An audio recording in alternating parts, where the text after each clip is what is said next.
So this video is going to discuss the Tektronix TBS 1052B EDU digital oscilloscope. Okay. So this oscilloscope is an oscilloscope is basically a voltmeter that allows you to see the waveform. So as we look here, we see the display. So this is the display where we're going to see the waveform. And then over here we have the controls. Now most oscilloscopes are what they call two-channel oscilloscopes. So you can see here on this we have channel 1, which has actually got yellow colors, and then channel 2, which is blue colors, and then this is the X controls, or the time controls. So typically we're looking at a waveform in terms of time, and so this is the time control.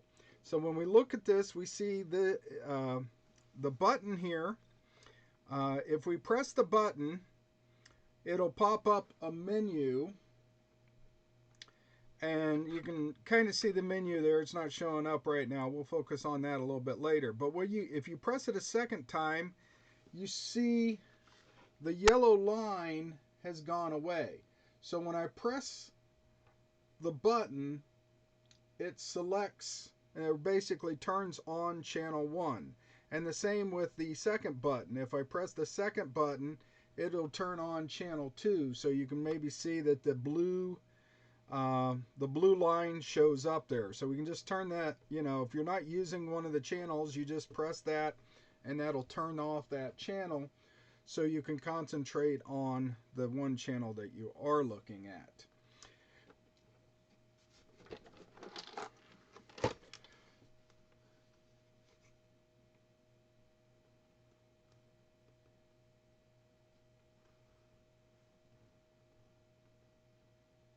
Alright, so now when you look at this knob here, this is your reference adjustment knob. So as I turn this knob clockwise, you can see the yellow reference line going up. Right now I don't have any signals, so this is just our ground reference. This is where ground is at, and you can adjust this on any oscilloscope. You'll have this adjustment, so you can set the scope to whichever line. So if we come over here and we look a little bit closer at the screen, you can see that the screen is broken up into grid lines. So there's major grid lines here, and then there's little dots. So there's like 5 dots, or actually it's basically 4 dots, because it's like 2, 4, 6, 8. And then the next major grid would be 10. So it gives you a reference point when you're trying to determine values. So when you turn this lower knob here will adjust your scale.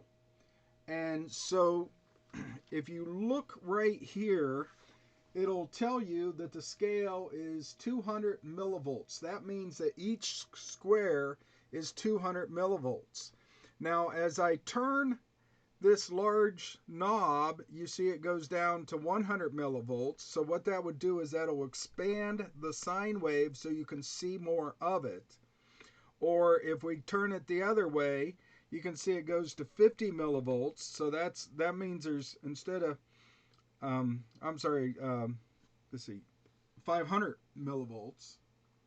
Okay, so there's 500 millivolts there, and so each square would be 500 millivolts in the vertical. Now that's for channel 1. If I turn on channel 2, you'll see that channel 2 has its own scaling, so we can adjust channel 2 and adjust that waveform for the second channel, which could be a completely different scaling than the scaling for the waveform we're looking at on channel 1.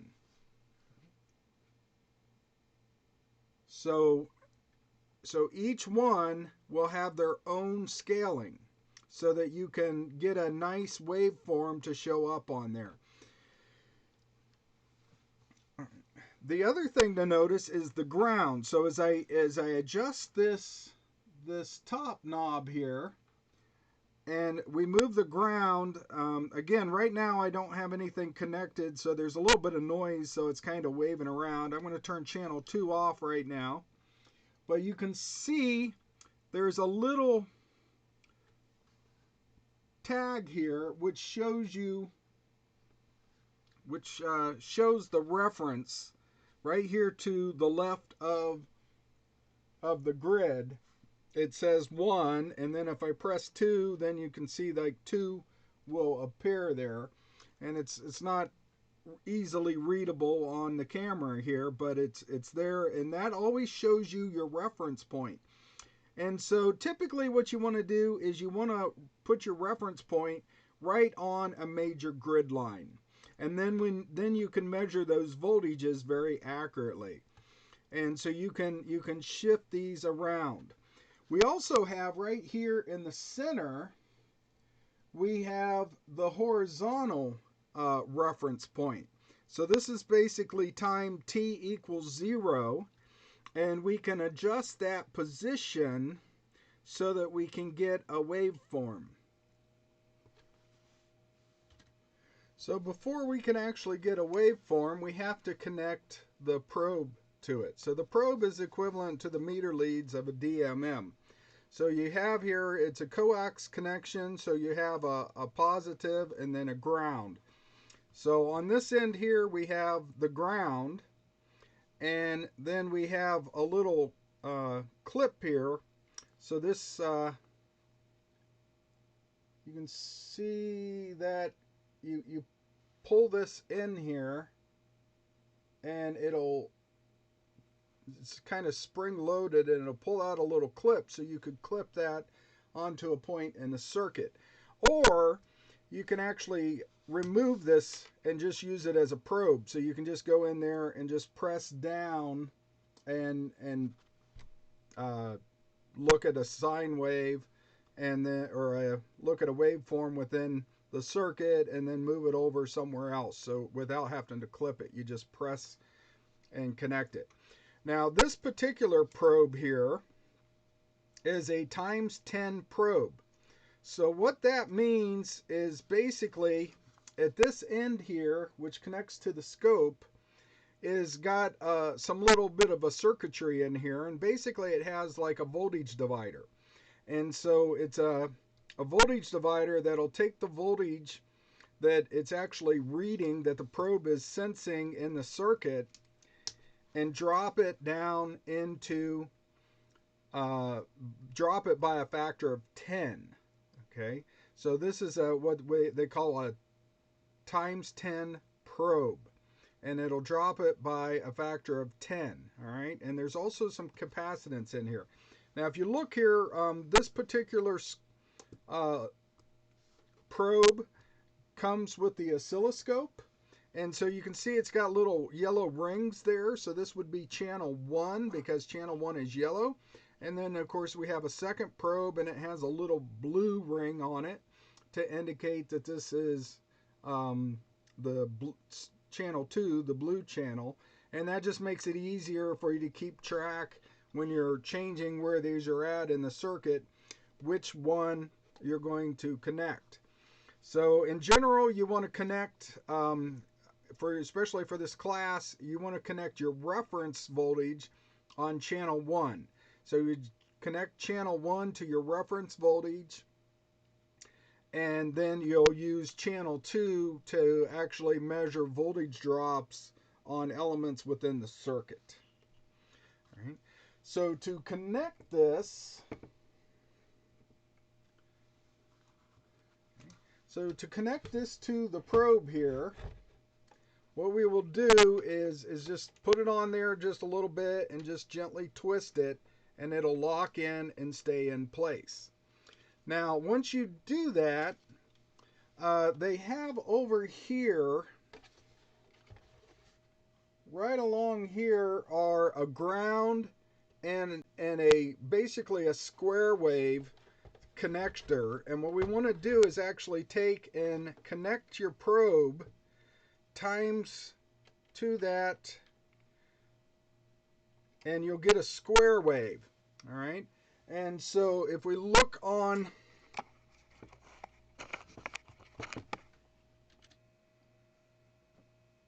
So when you look here, I've attached the probe, and now I'm getting a square wave on channel 1. And now the probe has a little screw in there which will allow you to adjust the capacitance. So you want to adjust this so that you're getting a square wave. So you see right there, it's kind of rounded. And if I go the other way,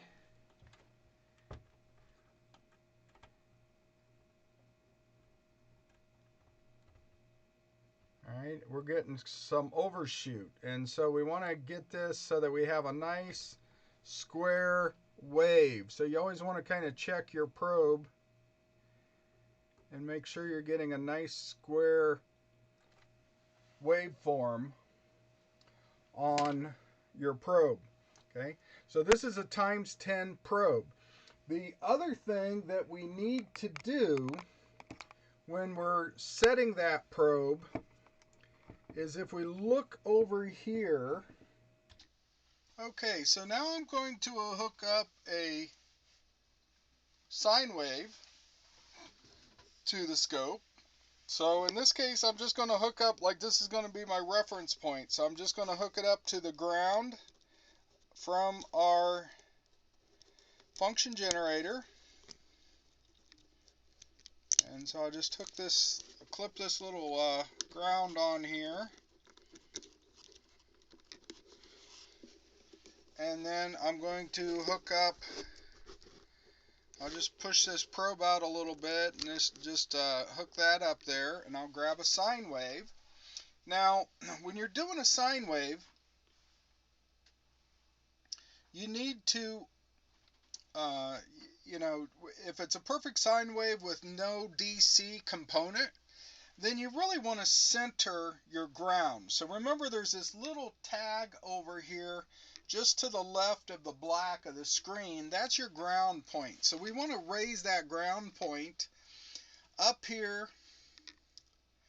to our reference, to the center line, because we have no DC offset. So we're going to put it right there, and that will center our ground reference. And we can always change that as we want to. And now you see that it's actually crossing 0 right here at this center point, because the center, our trigger is right here basically at the center.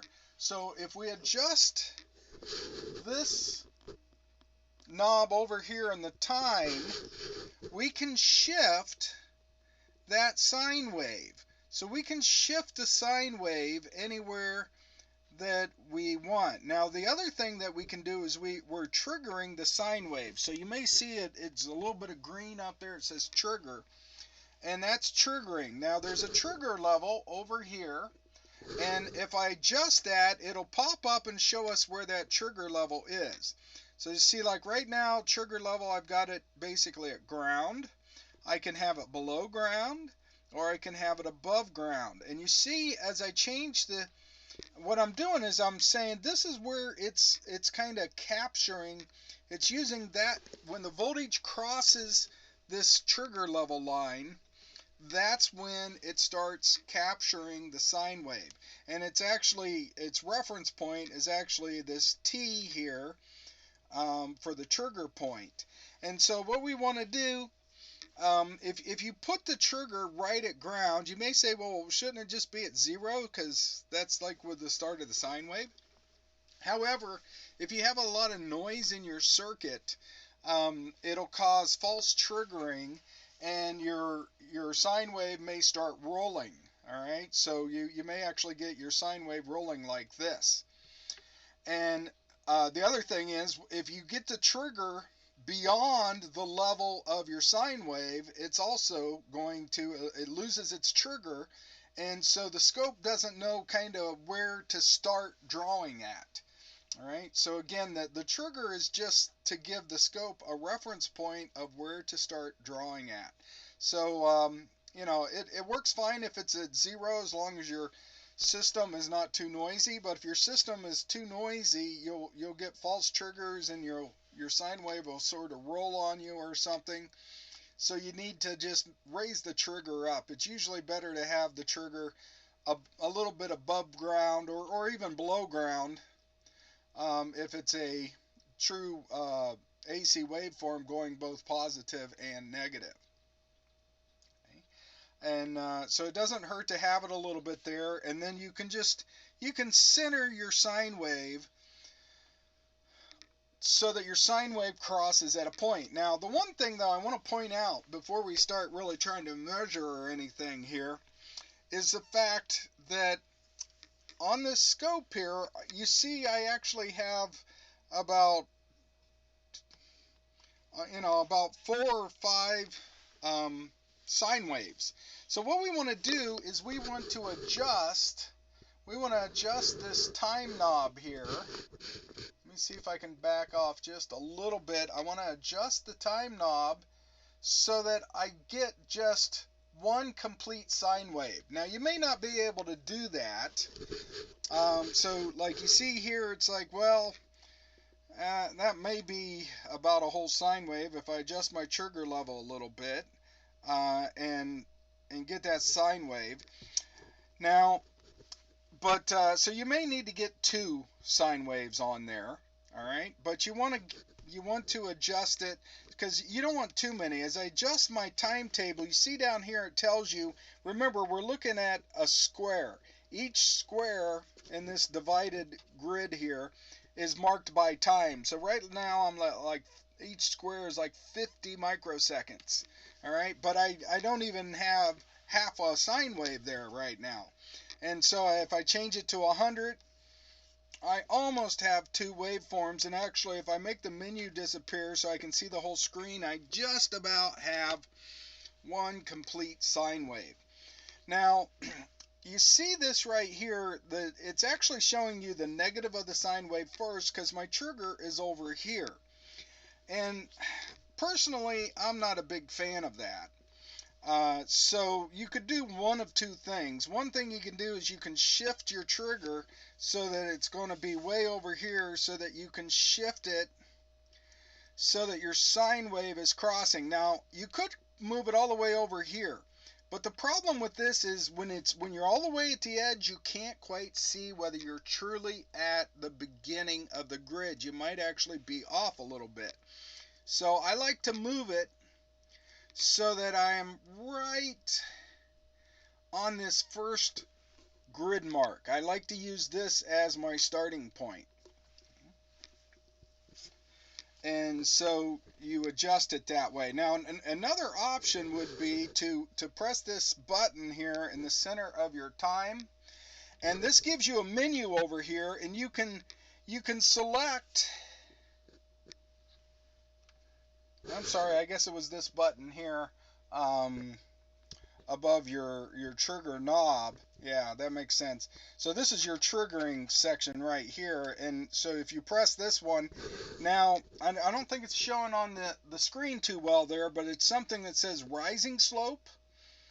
Okay, and if we press that, we can choose falling edge, and if we choose a falling edge, what it does is it flips the thing, and so then I can actually move this back to the center where it was.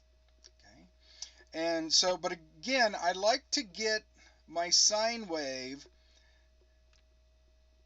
to start crossing at this first grid point, not at the very edge, because at the very edge you can't quite see whether you're on it very well.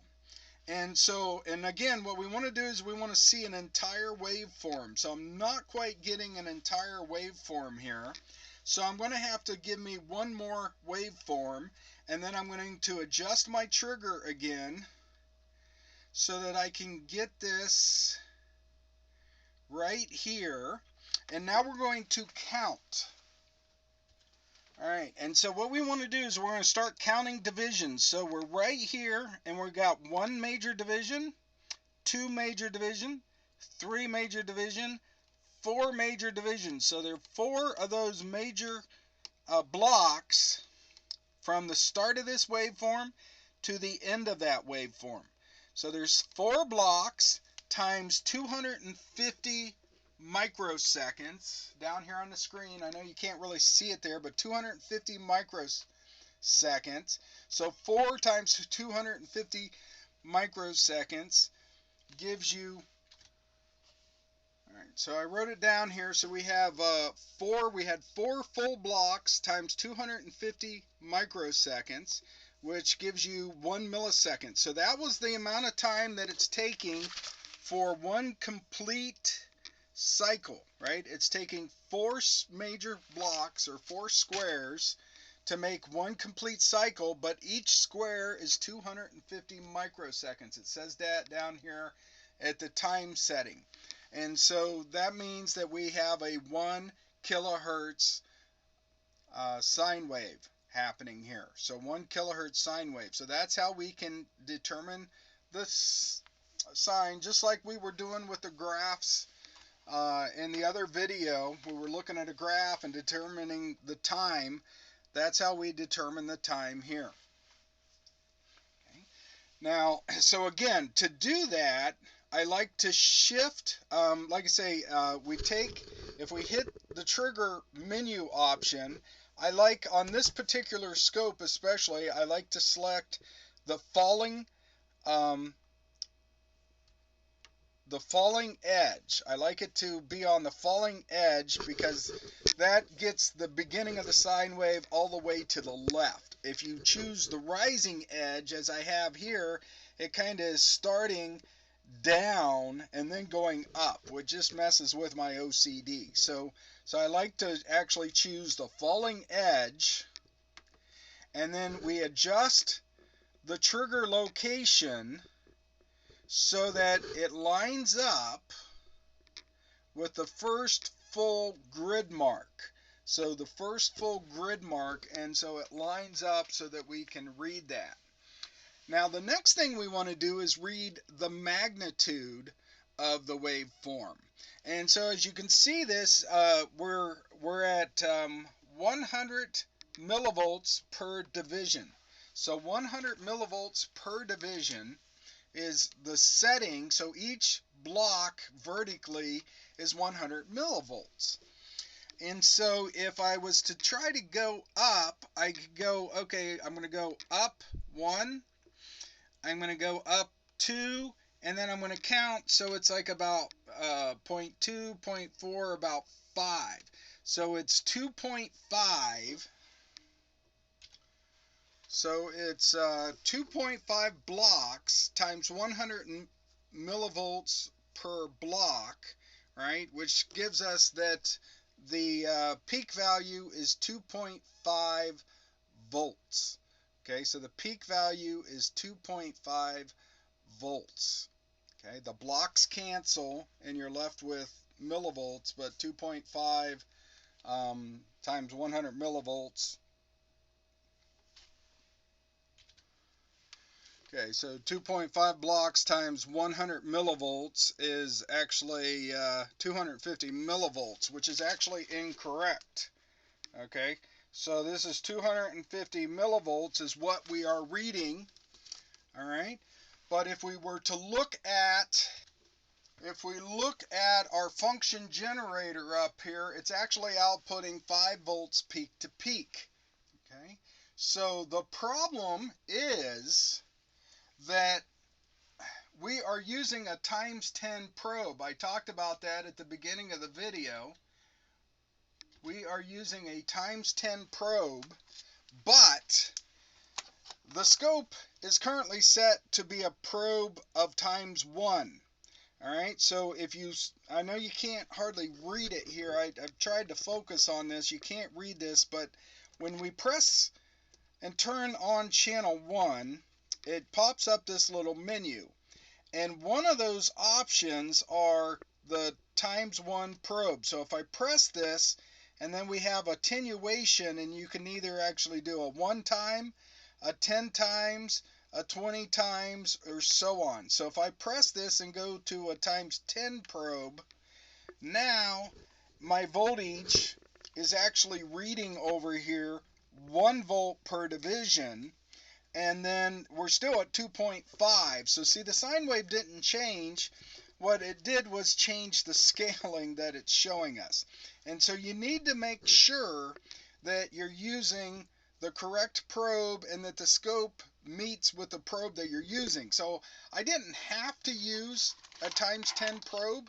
I could use one of these alligator clip kind of probes here, and this probe is a ×1 probe. There's no built-in resistance or anything on this. It's just a standard coax connection on the other end, so it doesn't have this big fancy block kind of thing with a bunch of circuitry in it.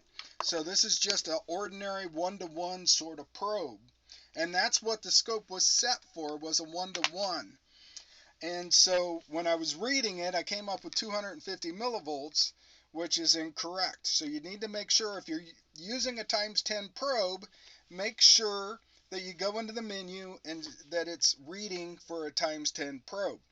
If you're reading a probe for a if you're using a 1 times probe, then make sure it's set to a 1 times probe. Okay, so you need to make sure that the probe is set correctly. Now, what I did was I counted up 1 full block, 2 full block, up to, and then the little dots give you 0.2, 0.4, and I'm pretty much right in between those middle little dots in there, and so I said that was about 2.5, and that's about as accurate as you can get eyeballing with the scope. But there are a couple things that you could do to make it a little bit more accurate. So we could actually, when we're reading the magnitude, we could actually get more sine waves in here. Okay, so that's one thing we could do. The other thing is we could read the peak to peak. So you see right now, right, it's 2.5 in each direction. But if I was to scroll it down so that and scroll it over a little bit so that the waveform is starting at a full line here, then I can just count up. Okay, so maybe just separate them a little bit there. But so now I'm counting up from this line, but I'm doing a peak to peak. So remember, a peak to peak is twice the peak. But I can count up 1, 2, 3, 4, 5. Okay, and you can see it looks like it's actually maybe just a hair more than 5. Okay, so we can read it just a little bit more accurately, but you can see now it's actually going over that 5th block. So peak to peak, even though the scope said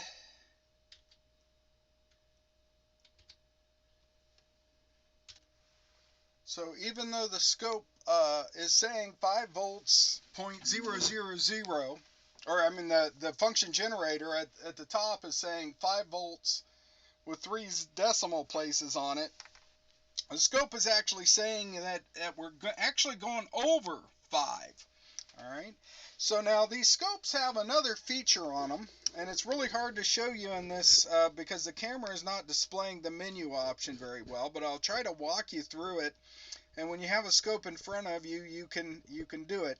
So right here it says measure. So if I press measure, and then I have some options over here. I have one of the options is channel 1 and channel 2 is another option. I'm going to press channel 1, and now I can come over here and I can select give me the frequency, give me the period. So what I'm doing is I'm scrolling up and down with this wheel, and then when I find something I want, I press it in. It's also a button. I can press it in, and it puts a little check mark there. And you can see down at the bottom And again, I'm not quite sure you can read it real well, but you can see at the bottom now it's saying the frequency is exactly 1,000 hertz. Okay, and then it maybe bounces around a little bit. You can see the peak to peak is actually 5.12 volts. And you could also get it to give you the RMS voltage. Okay, and so you can get the RMS voltage of 1.8 volts, and you can get the peak to peak of 5.12 volts. All right, and so this measure is kind of nice because it'll actually calculate those values, and honestly it's probably more accurate than we can do with our eyes. But even with our eyes, I could tell that that was more than 5 volts on the scope by adjusting it and reading the peak to peak value. So in the labs, typically they'll ask you to read the peak to peak value. So they're asking you, and again, so what you can do is you can adjust your ground level so that the bottom of the waveform is touching a line, and then you can count major blocks up, and then after you go above the major block, then you can try to gauge in between the minor dots in the grid. Okay, so that is how we can use the oscilloscope to read waveforms. Okay, remember you have to double check your probe. If you're using a ×10 probe, you should calibrate it. If you're using a 1 times probe, there's really nothing to calibrate. You don't have to worry about it. But if you're using a ×10 probe, there's this screw in here that you can adjust it so that you get a perfect square wave, and you can but also you need to make sure that your channel is set for whatever probe you're using. So you could use like a ×10 probe on one channel, and you can use a 1 times probe on the other. It doesn't matter as long as you have them set, because each channel is set separately. But you always need to double check that you've set it correctly so that the values it's telling you in your divisions are correct. Okay? And make use of these knobs so that you adjust the waveform so that you can get a good reading. So you should really kind of practice, even though these new digital oscilloscopes can kind of read this information off for you. You want to be able to look at a sine wave and kind of read it yourself also. All right, and if for no other reason, because on the exam I'm just going to give you the waveform and ask you to read it.